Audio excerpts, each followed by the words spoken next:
Good morning students. मैं रोहित सिंह आप सभी का वेलकम करता हूं RDPS हब के यूट्यूब चैनल पर।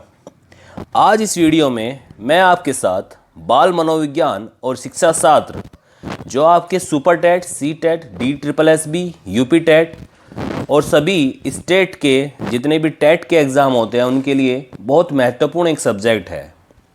यह सब्जेक्ट हर पेपर में 30 नंबर के आसपास में स्कोरिंग करता है, जिसमें सभी बच्चों को स्कोरिंग करने में बहुत ज़्यादा समस्या आती है। तो आपकी समस्या को दूर करने के लिए मैं आपके पास में वन लाइनर बाल मनोविज्ञान के क्वेश्चन की एक सीरीज लेके आया हूँ। इस सीरीज में मैं आपके साथ 1000 क्वेश्चन डिस्कस करने वाला हूँ विद डिटेल्स के साथ में। इसके बाद में एक सीरीज लेके आऊँगा 1000 क्वेश्चन की, जिसमें हम मल्टीपल चॉइस क्वेश्चन कर रहे होंगे और अंत में मैं आपके साथ में सब्जेक्टिव रूप से हर एक टॉपिक को डिस्कस कर रहा हूँगा, क्योंकि मेरा मानना है किसी भी एग्ज़ाम में मार्क्स करने के लिए या किसी भी सब्जेक्ट को स्ट्रॉन्ग करने के लिए पहले उसके क्वेश्चन पैटर्न समझना ज़रूरी है कि हमें प्रीवियस ईयर में किस प्रकार से क्वेश्चन दिए जा रहे हैं।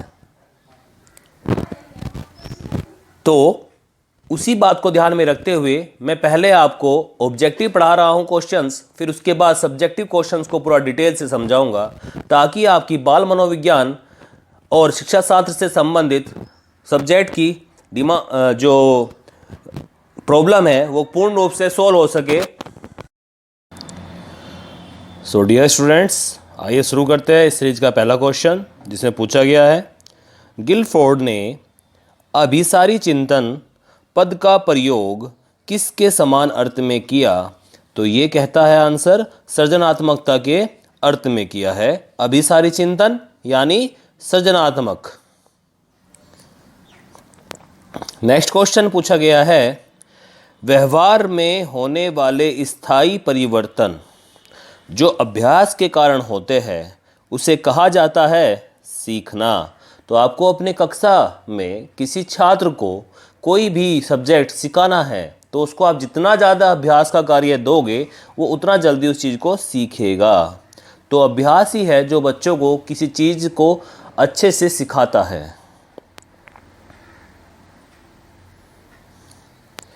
नेक्स्ट है क्वेश्चन नंबर 3, बच्चों में संवेगात्मक समायोजन प्रभावी होता है। तो इसका आंसर है व्यक्तित्व के निर्माण से संवेगात्मक समायोजन होता है, कक्षा शिक्षण में संवेगात्मक समायोजन होता है और अनुशासन से संवेगात्मक समायोजन प्रभावी होता है। संवेग यानी दुख सुख, एक दूसरे के सहयोग की भावना, ये सभी चीज़ें व्यक्ति कक्षा में सीखता है, उसको अपने व्यक्तित्व में धारण कर लेता है और फिर उन्हें अपने अनुशासन का हिस्सा, जीवन के अनुशासन का हिस्सा बना लेता है। तो संवेगात्मक संयोजन करने में विद्यालय का एक महत्वपूर्ण पार्ट है। नेक्स्ट क्वेश्चन आपसे पूछा गया है बच्चों के संज्ञानात्मक विकास को सबसे अच्छे तरीके से कहाँ परिभाषित किया जा सकता है? तो इसका सही आंसर होगा विद्यालय तथा कक्षा में। नेक्स्ट क्वेश्चन है माता पिता से वंशजों में स्थानांतरित होने वाले लक्षणों को क्या कहा जाता है? तो इसका सही जवाब है आनुवांशिक लक्षण। थॉर्नडाइक के व्यक्तित्व के वर्गीकरण का आधार है चिंतन और कल्पना। यह क्वेश्चन इंपॉर्टेंट है, थॉर्नडाइक का क्वेश्चन इंपॉर्टेंट होता है। थॉर्नडाइक ने पूछा है थॉर्नडाइक के व्यक्तित्व के वर्गीकरण, यानी थॉर्नडाइक ने जो व्यक्तित्व है, पर्सनैलिटी को वर्गीकृत किया, क्लासिफिकेशन किया, तो किस आधार पे किया? तो वो है बेटा चिंतन और कल्पना के आधार पर, थिंकिंग एंड इमेजिनेशन के आधार पर उन्हें उसको क्लासिफिकेशन किया है। नेक्स्ट क्वेश्चन पूछा गया है विकास के किस काल को अत्यधिक दबाव और तनाव का काल कहा गया है? तो यह है किशोर अवस्था। यह भी इंपॉर्टेंट क्वेश्चन है कि विकास के किस काल को, डेवलपमेंट के किस पीरियड को, ड्यूरेशन को अत्यधिक दबाव और तनाव का काल कहा गया है? तो यह है बेटा आपका किशोर अवस्था। इसको आतंकवादी अवस्था भी बोला जाता है।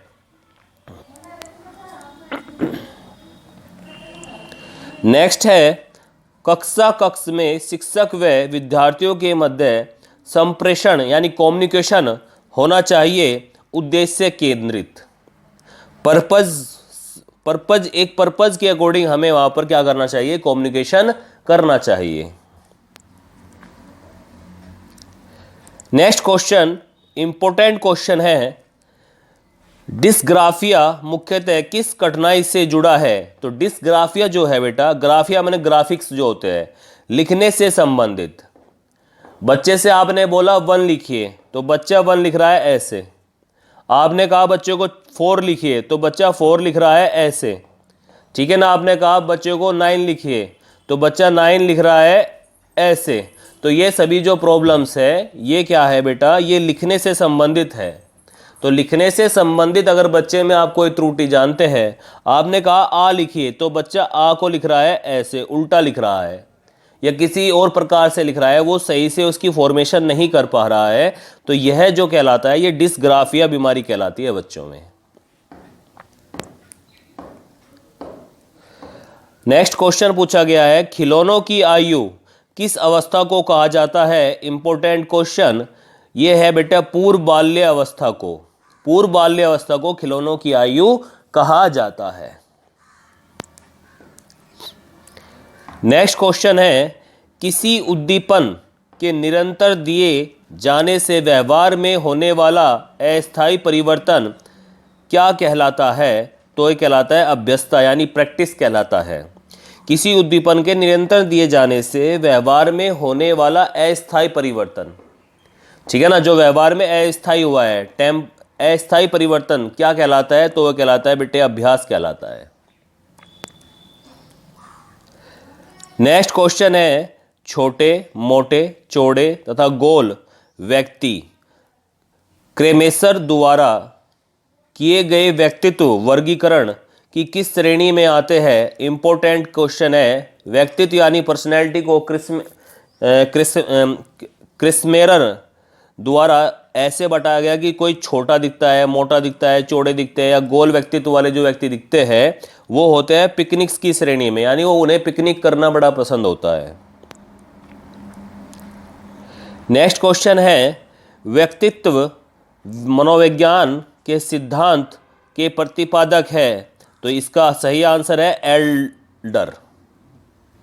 एल्डर जो है इंडिविजुअल साइकोलॉजी के सिद्धांत के प्रतिपादक माने गए हैं।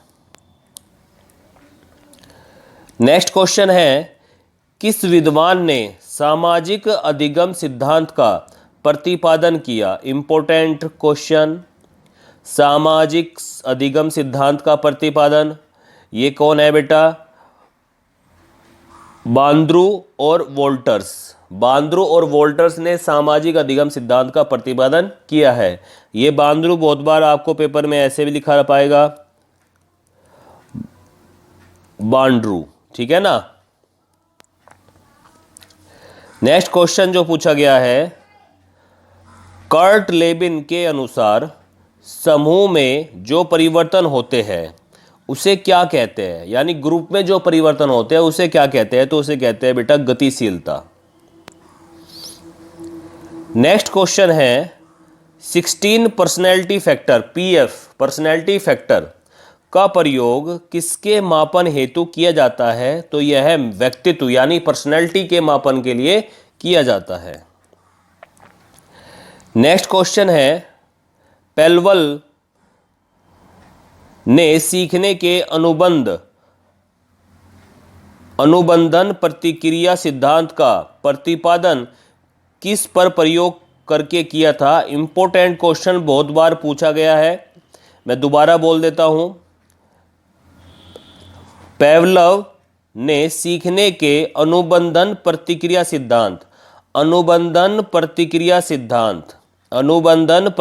सिद्धांत का प्रतिपादन किस पर प्रयोग करके किया था? तो यह है बेटा चूहे पर करके किया था। नेक्स्ट क्वेश्चन है, किस अवस्था में बच्चे अपने समवयस्क समूह के सक्रिय सदस्य हो जाते हैं? सक्रिय सदस्य हो जाते हैं। यानी किस अवस्था में बच्चे अपने समवयस्क, अपने समान ग्रुप के बच्चों के साथ खेलने लगते हैं? तो इसका सही आंसर है बेटा किशोर अवस्था में वे अपने साथियों के साथ, ग्रुप में अपने दोस्तों के साथ खेलना शुरू कर देते हैं, यानी उसके सक्रिय सदस्य हो जाते हैं।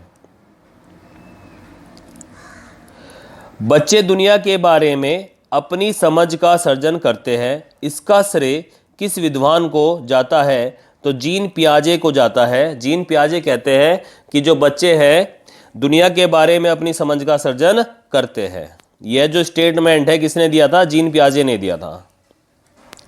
नेक्स्ट है वाइगोवस्की बच्चों के सीखने में किस कारक की महत्वपूर्ण भूमिका पर बल देते हैं?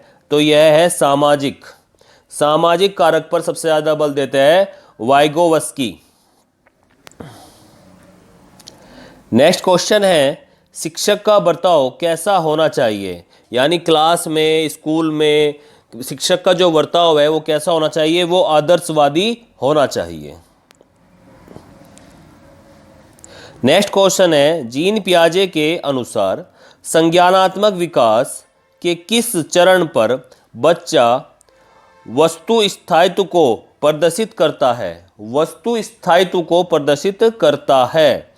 तो इसका सही आंसर होगा पूर्व संक्रियात्मक चरण में। तो पूर्व संक्रियात्मक चरण में बच्चा वस्तु स्थायित्व को प्रदर्शित करता है।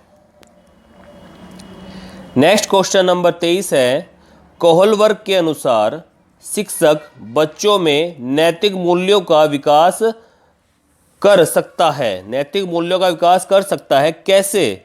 नैतिक मुद्दों पर आधारित चर्चाओं में उन्हें शामिल करके।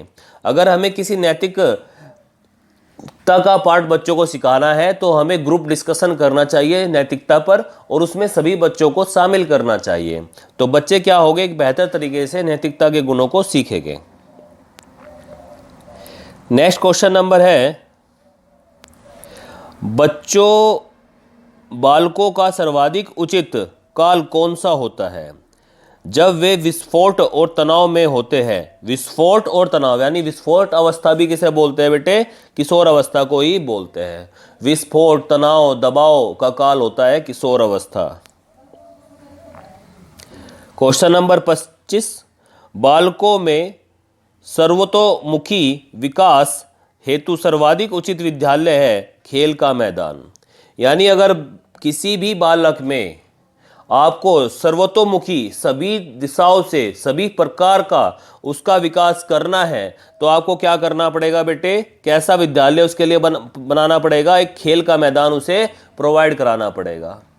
जब वो खेल के मैदान में खेल कर कोई चीज़ सीखेगा तो वो खेल में किसी भी चीज़ का सबसे ज़्यादा अभ्यास करेगा, और जब कोई बच्चा किसी चीज़ का सबसे ज़्यादा अभ्यास करता है तो वो उस चीज़ को बहुत देर तक क्या करता है? अपनी मेमोरी में याद रखता है, और याद रखने का मतलब है वह उस चीज़ को सीख जाता है। यानी जैसे हमें बच्चों को अल्फ़ाबेट्स की पहचान करानी है तो हम उस पर कोई एक्टिविटी करा रहे हैं, कार्ड्स का गेम खिला रहे हैं, ठीक है ना, या उनसे रिलेटेड कोई उनको वर्ड याद कराने हैं। ए फॉर एप्पल, तो हम एप्पल से कोई क्रियाकलाप बना के लाए, कोई आर्टिकल बना के लाए एप्पल का, और वो बच्चों को दिखा रहे हैं, तो बच्चे उसको खेल रहे हैं, सीख रहे हैं कि ये एप्पल होता है, ठीक है ना। तो जब हम उनको खेल का मैदान एक प्रोवाइड कराते हैं, मतलब इसी तरह से हम उनको खेल खेल में सिखाते हैं, तो बच्चा उसको क्या करता है? बच्चे का सर्वतोमुखी विकास होता है।